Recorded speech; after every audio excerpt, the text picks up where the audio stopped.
Welcome to our webinar, How to Supercharge Your Marketing with Behavioural Science. We are going to be starting shortly. We are just waiting for some more people to join.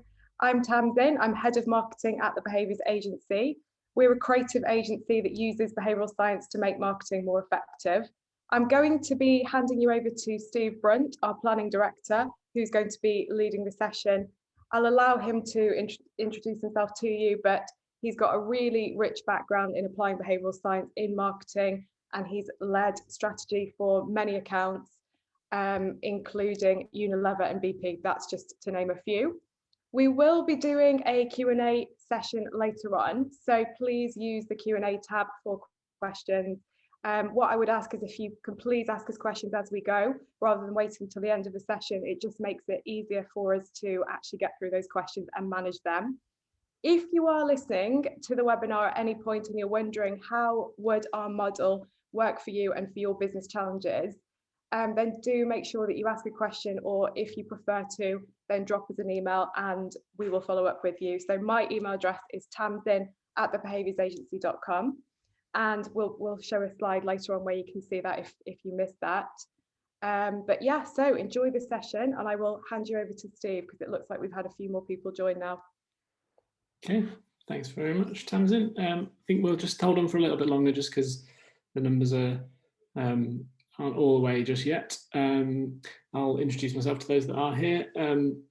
I'm Steve Brunt, as Tamsin says. I'm the head of planning here, planning director, and have been a planner of one kind or another in advertising and various other formats for about 20 years, which feels pretty long. And always been very interested in behaviour change, and in particular behavioural science. So for me, what we've got here is the first real attempt I've ever seen to make a proper marketing model built around behavioural science. So I hope you'll find that interesting. That's what we set out to do as a business, and that's what we're doing for our clients. So we're going to talk you through a little bit of how that works, and hopefully you'll find it interesting.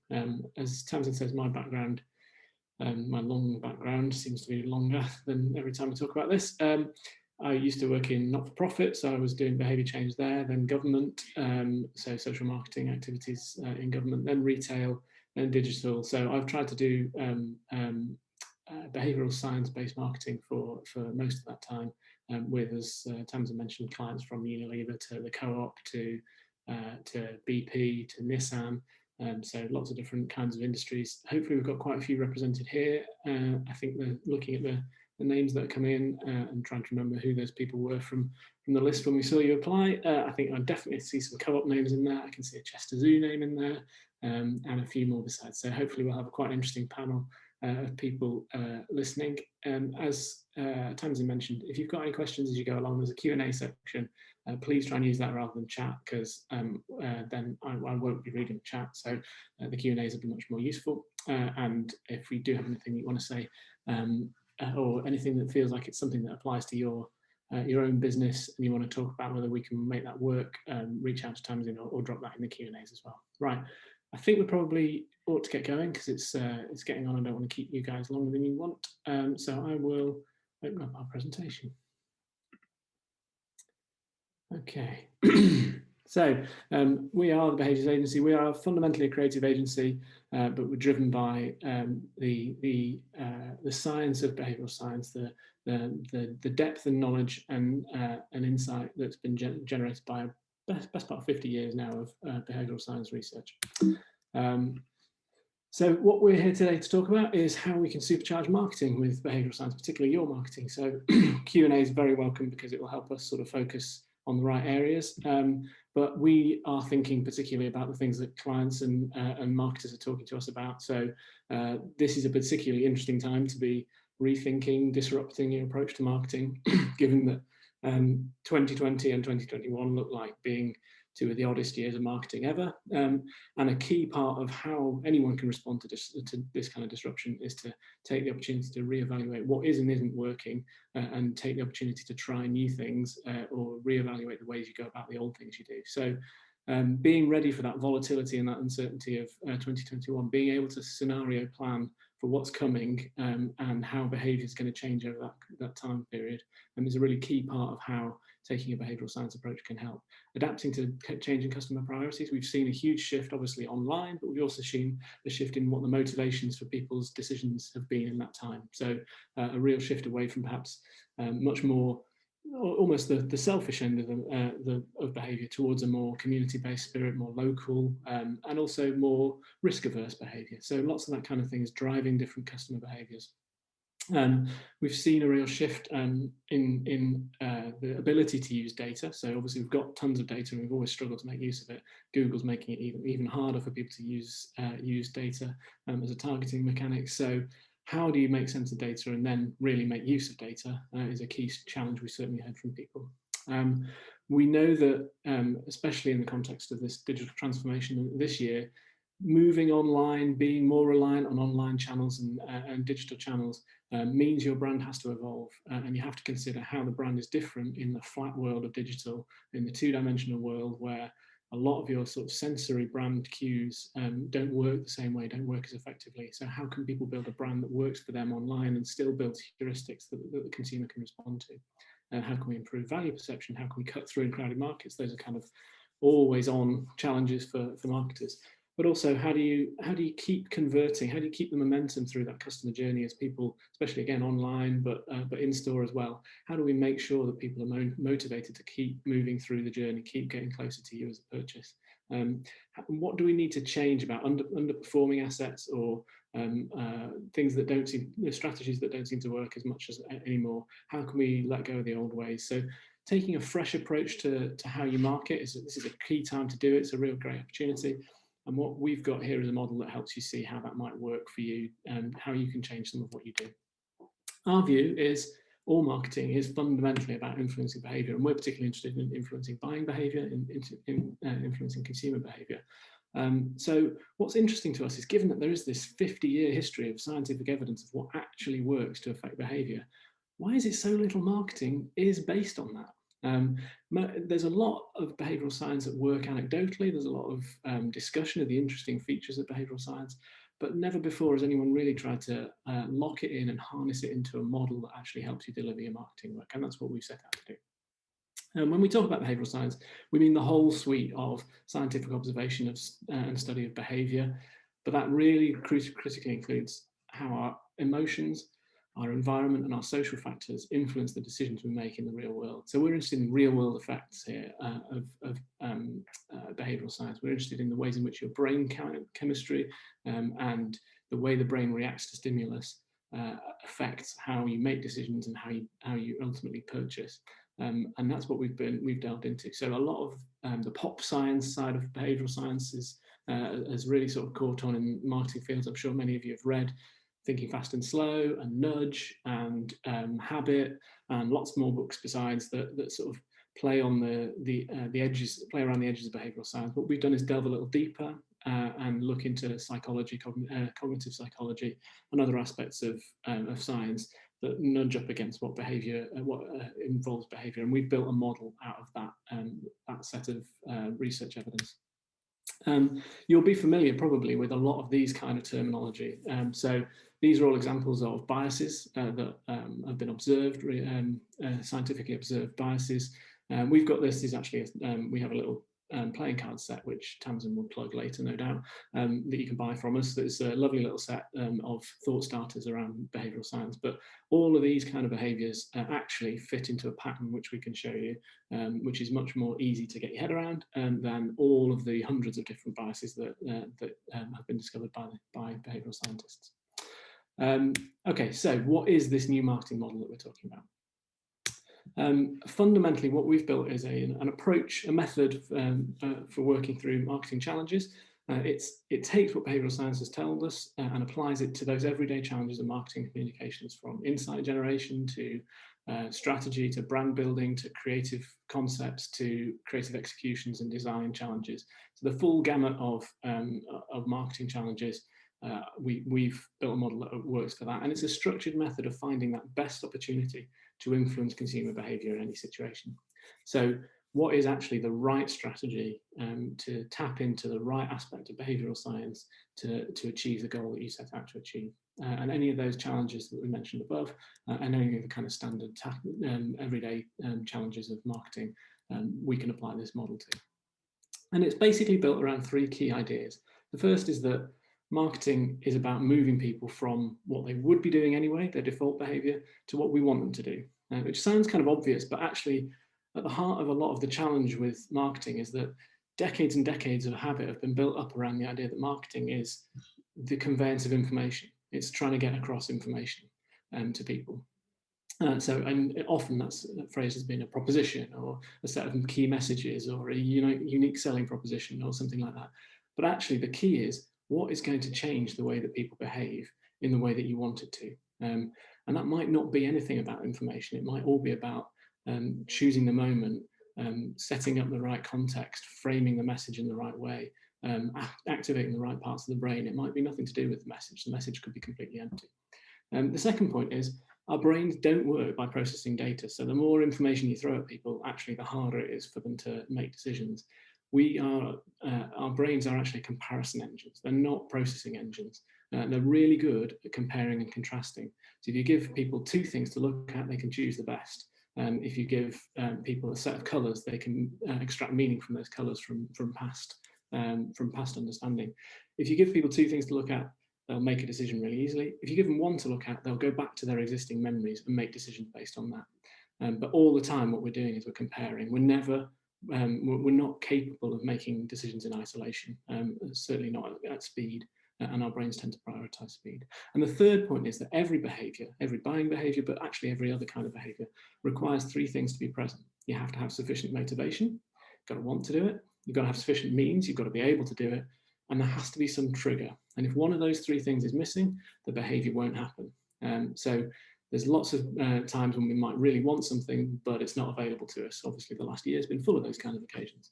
There might be lots of occasions where we don't especially want something, but it's right there in front of us, so we take it anyway. So we've got enough means to get it, so the low motivation doesn't matter. But these three factors all have to be present for any behavior to happen. So actually, playing on those three factors, making those things, affecting those three factors is a key part of what behavior-led marketing does. And actually, if you're not doing one of those three things, you're probably not really doing anything very important. So what our model does in short is it's a structured method for showing how to decide how you'll best achieve a shift from that default behavior that people would do anyway to the desired behavior you want them to. And the way we do that is by identifying the best opportunity to contrast favorably. So is it about being more motivating than the alternative that we're framing it against? Is it about being easier to buy, to choose, to act on, or is it about being more top of mind? So all three of those factors are available to us as levers to pull. And what we need to decide is what's the most effective way to do that. And some of the time that's influenced by how far down the journey people might be. There's no point trying to make things easier to buy if people aren't in the mode to buy yet. We need to be focusing on getting them motivated if that's the case. There's no point being top of mind if they're not thinking about that subject. So a lot of the time we'd be wasting our time trying to build up a very top of mind moment if they're not actually in market yet. So we have to be choosing the moment in those circumstances, and that's what this model helps us to do. I'll work through the principles of those in detail. So the first one is that idea of working from the default. Fundamentally, this is our belief. Marketing's about shifting behavior from default to desired behavior. The larger the behavioral shift required, the greater the marketing challenge. And that's important because if we think about what biases do, and I don't know how familiar everyone will be with biases, but the nice thing about bias is that if you're in one little moment and you have an opportunity when people are moving fast, thinking fast, the chances are you can influence that decision with something quite minor. So you can make a small nudge type adjustment and it'll steer people in a direction that works for them and works for you. If you're trying to affect something that's a much longer term decision, say buying a car, a little nudge here and there isn't going to make the difference. If they're on the edge of buying that car or that car, maybe it will. But when they're thinking about what car to buy, that kind of behavioral science isn't going to play in. What we have to think about there is what are the broad sweep motivations that are driving that big decision. And if we want to change whether people are buying, say, a petrol car or an electric car, again, we have to go much deeper in the decision-making process to get that kind of behavioural shift. So the bigger the behavioural shift required, the greater the marketing challenge, and actually the greater the emphasis that has to be on a particular kind of marketing challenge that we address. There's no point in making absolutely perfectly effective executional little pieces of creative if people are nowhere near that motivational journey. So where we have to make the intervention and how big that intervention has to be is massively affected by how large that behavioural shift is. And there's lots of different kinds of behaviour change. Obviously, we could be trying to get people to do something they're perfectly happy to do, triggering a behaviour. They're effectively going with the flow. They do it if they could, but we just suggest it to them and they do it. And that happens all the time in things like buying coffee or adding a chocolate bar to your lunch. Easy enough for people to do that because it's not really interfering with their overall plans. Then there's optimizing behavior, just making it easier, sort of fast forwarding it. That's again something that we can play with. We don't have to completely change people's perspective on the market to get them to do this thing. They do it. We're just going to make it easier for them to do it now. And making behavior last, that's really about establishing that habit, repetitive behaviors. Again, if they're happy to do it, if it's a good solution for them, we just need them to do it enough times that it becomes almost automatic. More challenging ones are when we talk about actually breaking the status quo. And here we're going against the flow, we're creating friction.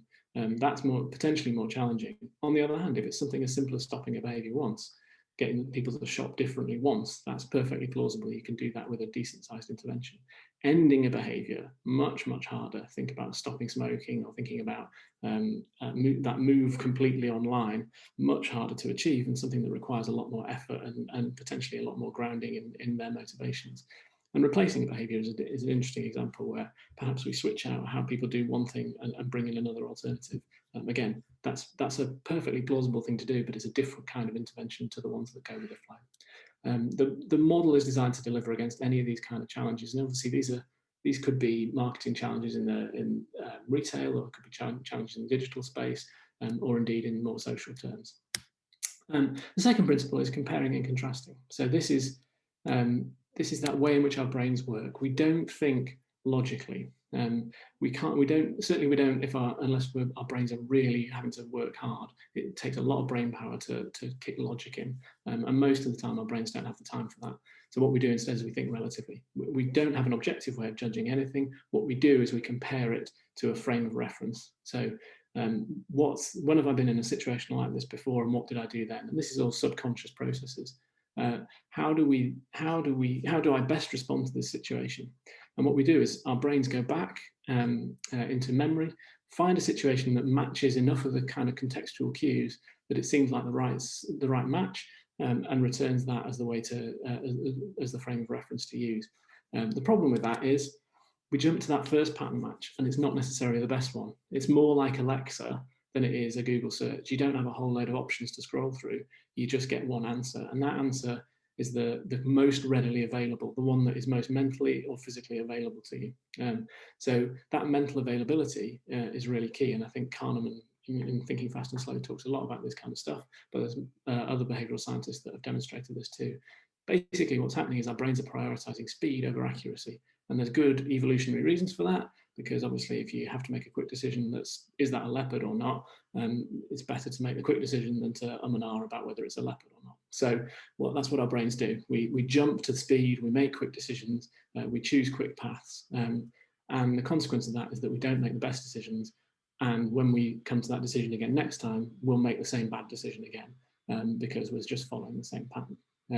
But that idea of jumping to a pattern, taking the path of least resistance, getting to the fastest answer, is one of the key ways in which our brains are biased towards speed, and therefore susceptible to being led down the fastest path, the easiest path, the most convenient path, which is a key part of how we can present our options to people as more favourable than others.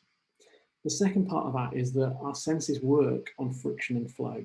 So we're very good at picking out change. We're very good at processing things that aren't changing. And so those two factors, the things that stay the same and the things that change, are the main ways in which our brains can process. So some of you might be familiar with that picture on the left. A lot of people won't be able to see anything other than black and white blobs. But those that have seen that picture again will immediately have picked out the shape of the cow in this left-hand side. There's the left-hand ear at about 3/4 of the way up, and then the right-hand ear, the nose at the bottom. As soon as you've seen this shape, as soon as you've seen this pattern, the next time you see that image, you'll see the cow straight away, because our brains are brilliant at going back to that past recognition. Things we're familiar with, things that are the same as something we've seen before, our brains recognize really quickly. And we know this same thing from when you meet somebody who you've never met before, and then all of a sudden you see them all the time, say it's another parent at school or something, then you start spotting that you've got that facial recognition software in your brain that helps you pick that face out again and again next time. And then you seem to see them everywhere. What we're really good at is we're able to pick out the familiar in a sea of the unknown, and see difference in a sea of sameness. So any change we can pick out, any movement on the horizon, any flicker in the leaves, our chimp brains pick that stuff up really quickly.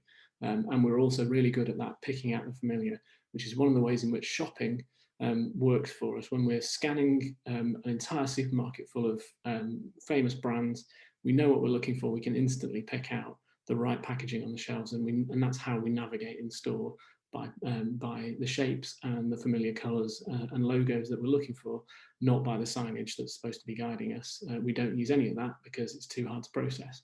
We just process for the images we're looking for. A key part of how our brains work is this notion of picking out the friction, going with the flow, using cognitive ease to take in most of what we're seeing. In fact, we only process about 5%, to maximum, we process about 5% of the sensory input we're getting. The rest of it, we assume is staying the same because we're seeing no flickers of movement. Principle 3. Sorry, I know I'm rushing through this, and probably, hopefully, people are gathering questions to ask about it if they've got any. The third principle is there are 3 factors of behaviour which we've already referred to. There's the motivation, the underlying need that needs satisfying, the desire that needs satisfying.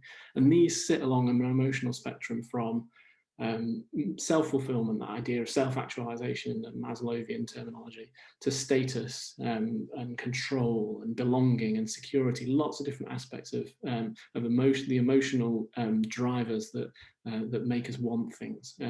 It's not as simple as wanting one particular thing. There's an underlying motivation about how we go, meta motivations about why we want things to be answered in a particular way. The second point is means. These are the resources that would be required if we want to get what we want.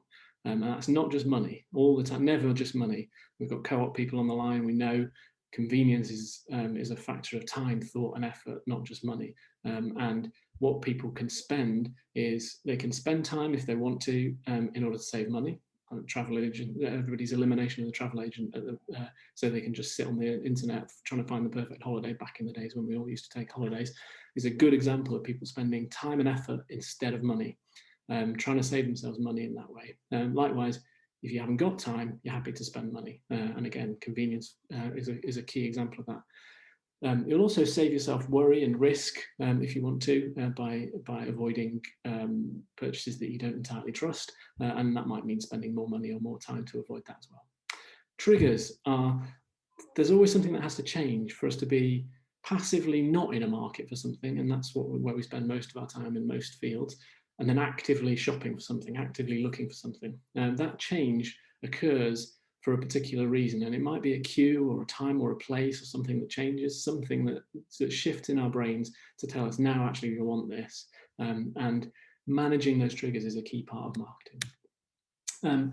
But as I mentioned earlier, the timing of those, this is a kind of classic customer journey, the timing of the relevance or the real sort of driving motivations and triggers and means behind purchasing decisions changes as we go through that journey. From when you're below the dotted line, we're all just in consuming mode, passively out of market, not interested in something. Then slowly our thoughts turn to buying again. We enter the market, actively considering, open-minded to options, exploring the options. And that's as a result of some trigger that pushes us into the market. Then we start narrowing down, we start evaluating, making decisions until we finally actually make the purchase, and then we're into the reward or the remorse of having chosen what we chose. And those phases of marketing are really critical because they play into those motivations, triggers and means in different ways. And even the end of the journey is playing into your motivation next time. So we have to make sure that we're conscious of the impact we're having on people's motivations when they're out of market, because if we can drive that, it underpins their need to buy. If we set the tone and set the context for why people are choosing what they're choosing, we've got a much better chance of pushing them into market with the right frame of mind. If we control the triggers, if we come to mind first, or if we're wrapped around the triggers that typically put people into market, then we've got a very good chance of framing that market as well. And if we have good leverage in means, if we're able to show that we're cheaper, faster, easier, easier to think of, save you money, save you time, save you effort, all of these kind of triggers are extremely useful, but they're only useful when people are actively about to buy.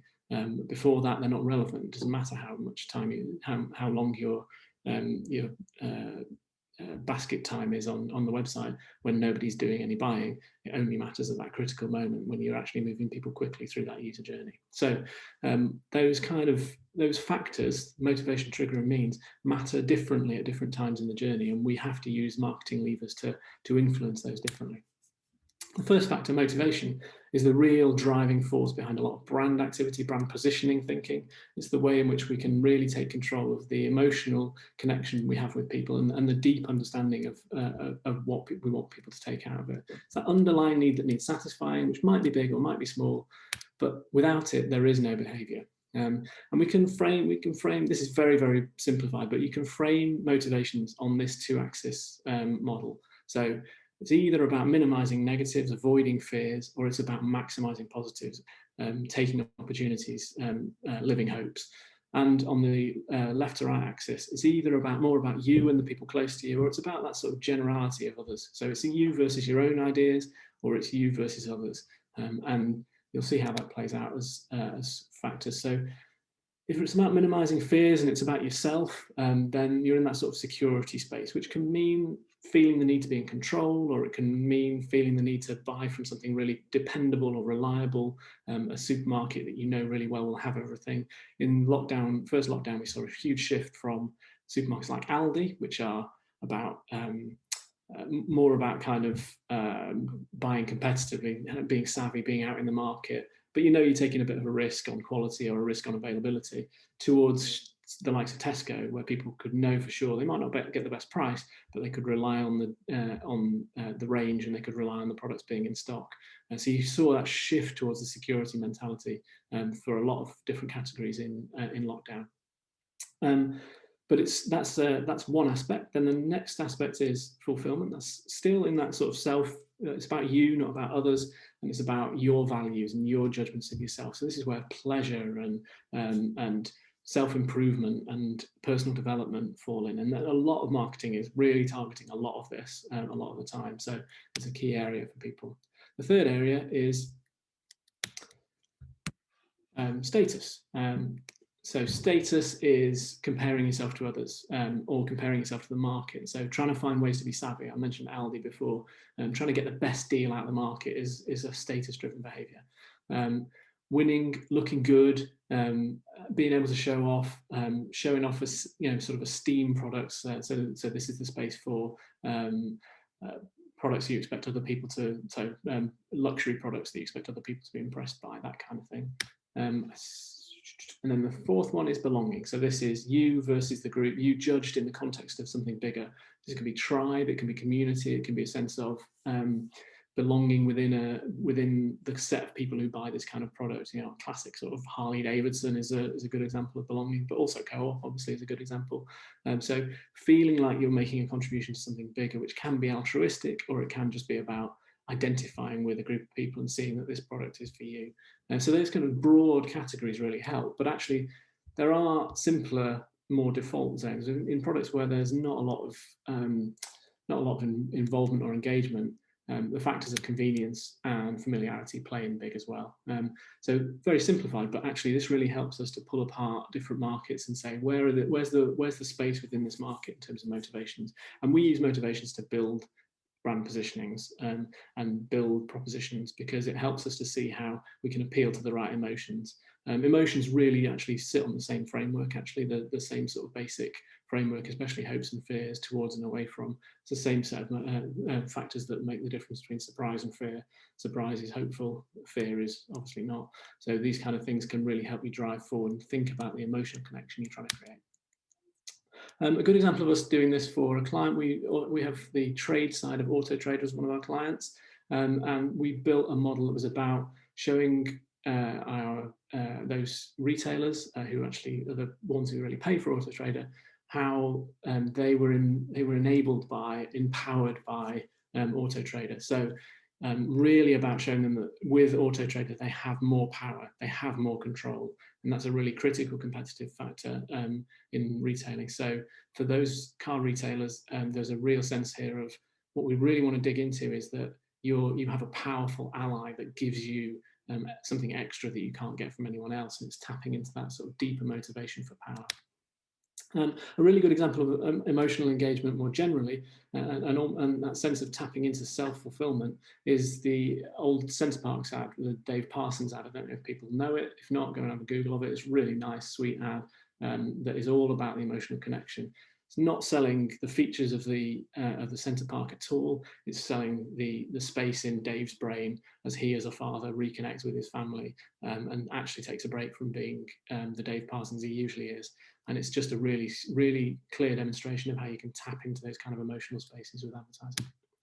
The second factor means I'm aware people are asking questions. We will get to those at the end. It's much easier, obviously, if I get through this stuff, and then we can easily jump back to it. So please don't think we're not paying attention to those questions. We will come to them. The means. So these are the physical or mental resources a person will have to expend to get the thing they want.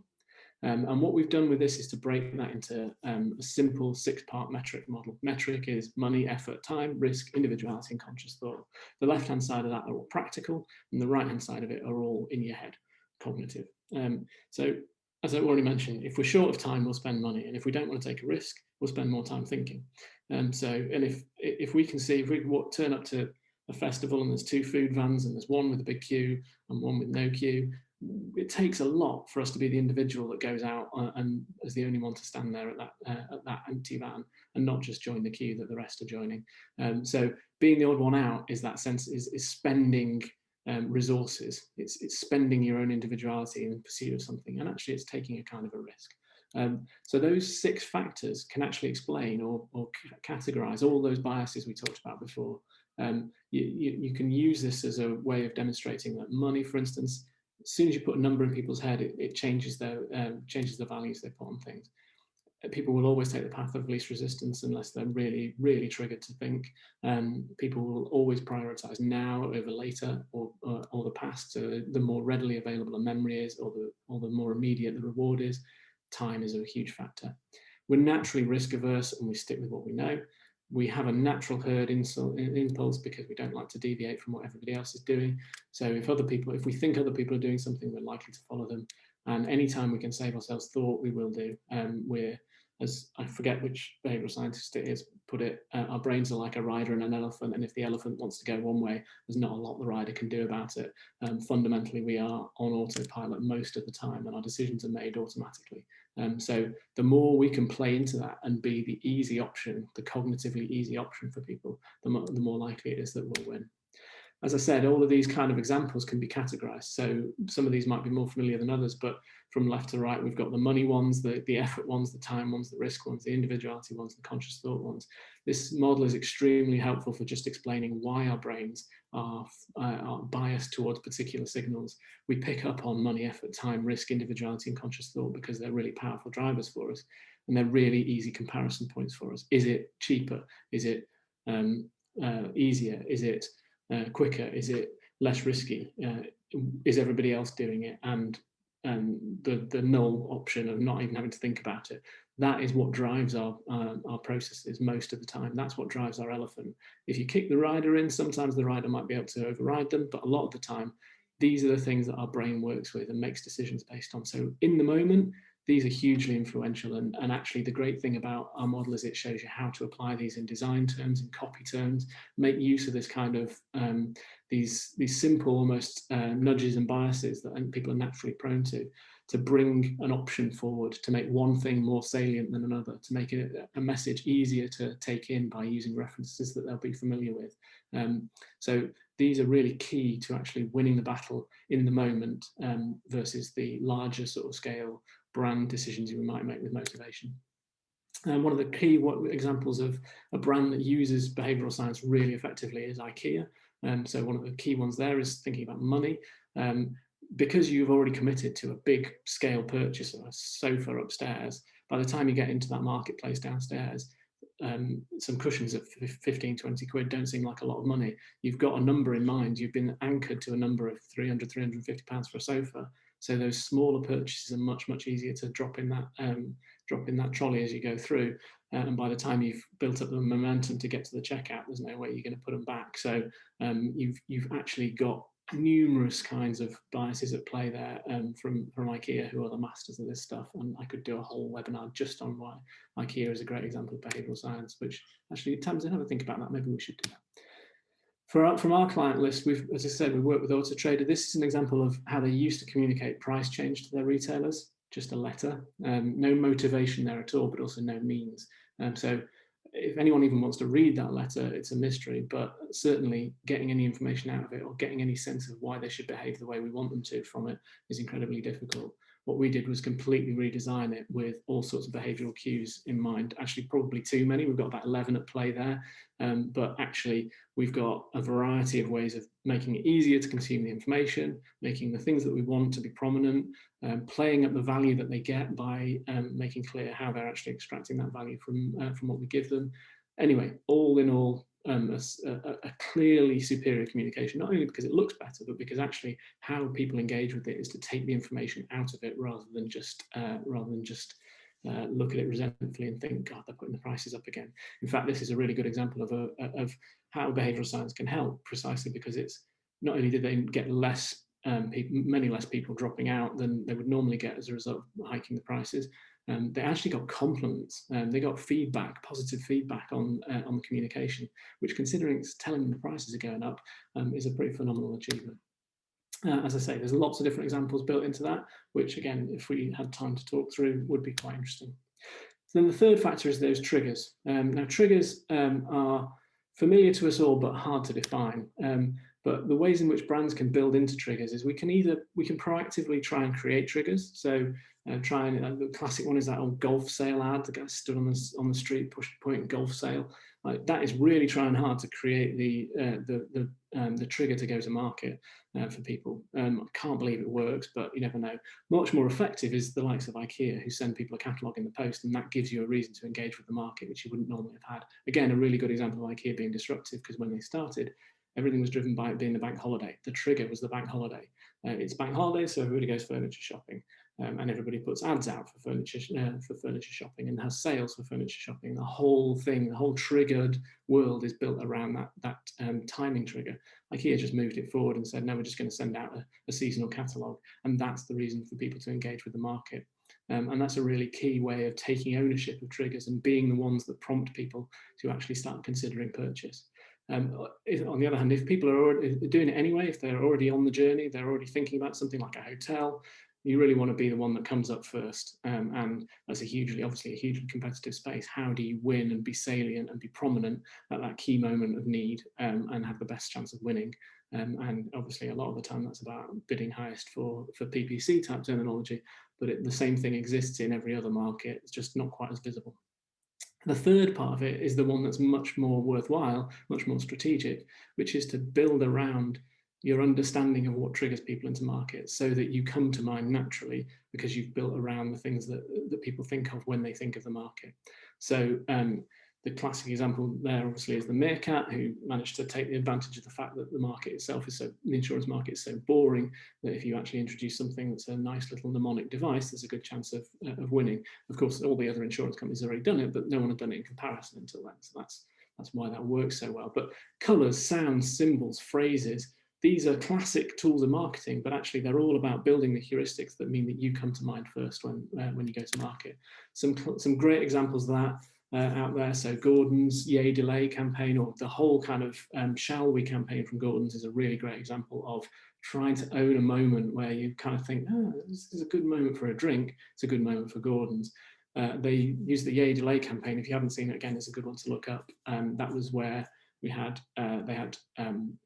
when there were train delays, they had immediately triggerable vouchers for people to get one of those cans of Gordon's gin and tonic from the M&S in the station.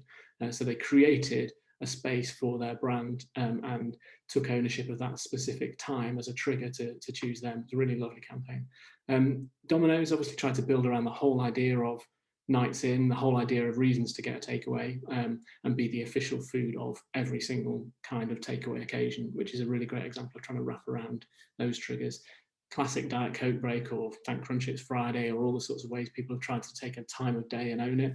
And Foxtons, who did a really great job of actually just being present in people's minds and made moving house look like a party you weren't invited to, which in itself, like actually just all of those minis with bright colours on and stores that look like bars, really sort of changed people's ideas about where they wanted to go to an estate agent. So established themselves in people's minds to be there when the trigger came to mind to actually move house. Why not do it with Foxtons? They'll give you a beer while you start looking at the contracts.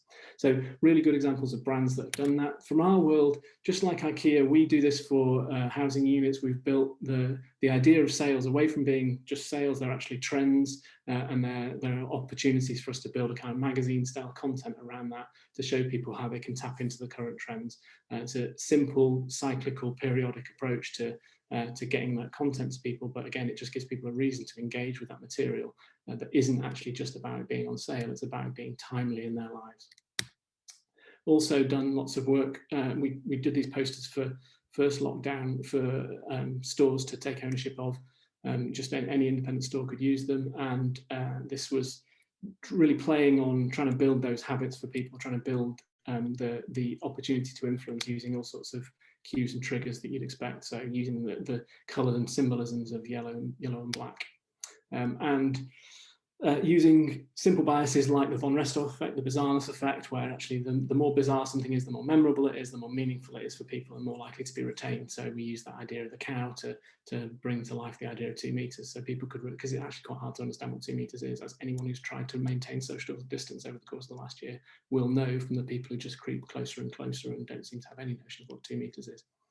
Okay, so that's what we've done. We've got a model that does that. It's all about trying to supercharge your marketing. So the first thing we wanted to talk about was how does that play for you? How can we make it useful for people?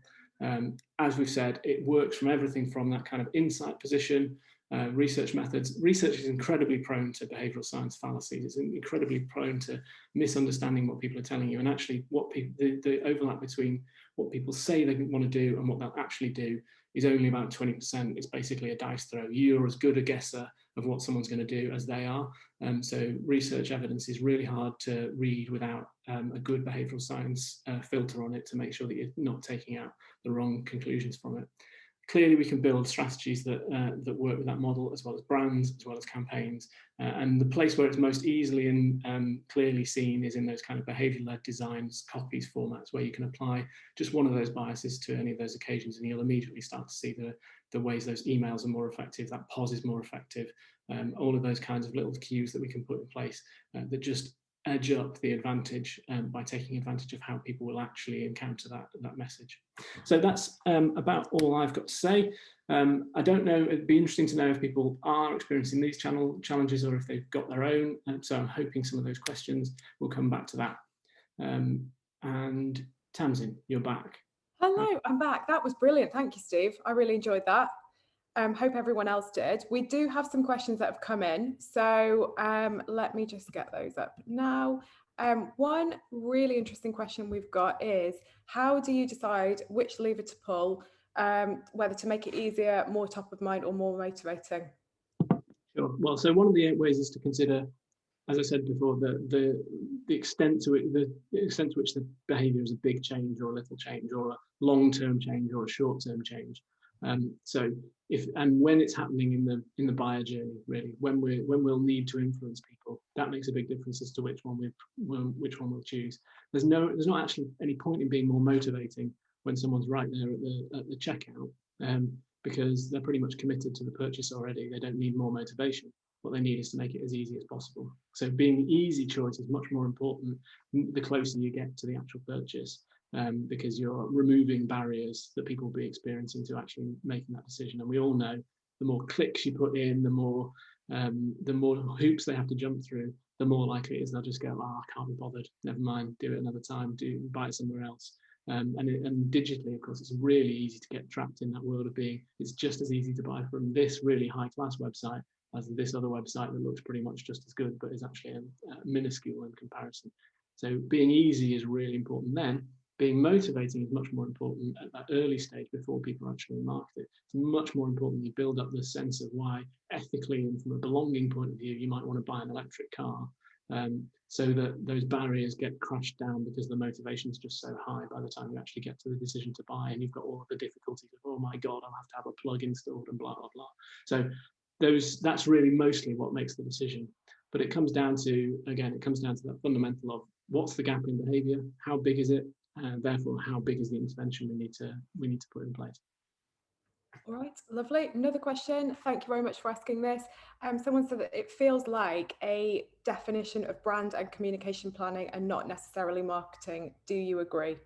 I think if it wasn't for the fact that the bleed across between brand and comms and marketing is so considerable, yes, it's certainly a fair point, whether it is brand and comms rather than marketing. But I think fundamentally marketing has all of these challenges wrapped up in it, and maybe the major difference is whether or not we're defining the audience. But that's what we do, that as part of the model. So because we're talking about default behavior, desired behavior, we're talking about who are we trying to shift, what are we trying to shift, and actually that really is that part of it. That step almost on its own is the part of it that is marketing rather than brand and comms, because it's all about the objective we have and the audience we're trying to achieve it with.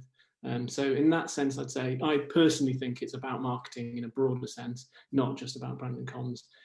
But yes, I think I can see why someone would take that from it, particularly because we are fundamentally a creative agency. So what we set out to do here is create and to make beautiful, effective and brain triggering work. So we're skewing towards that. But certainly what we found in engaging our clients with it is that actually they do see the potential of it in things that really never get touched by that. So we're talking about internal change programs, so corporate comms type programs that don't have a creative element, that actually just have a kind of strong element in how we're going to influence our employees. And other people are coming to us with challenges that are fundamentally about things like pricing and promotion rather than about the actual creative work of it. So for us, definitely it is a marketing model, not just a brand and comms one. We just probably spend more time thinking about and demonstrating it using brand and comms. Okay, lovely. Got more questions coming in now, but does applying behavioural science actually work? Well, yes, it does. And as I've said, we've got a few pieces of evidence, some of which are more proprietary and secret than others. But fundamentally, the great thing about this as a model is it's not built on our kind of experience as marketers or as creatives. It's built on 50 years of behavioural science. So that is all peer-reviewed and demonstrable evidence of what actually influences behaviour. So the part of what makes this different is its confidence in the inputs, not in the outputs.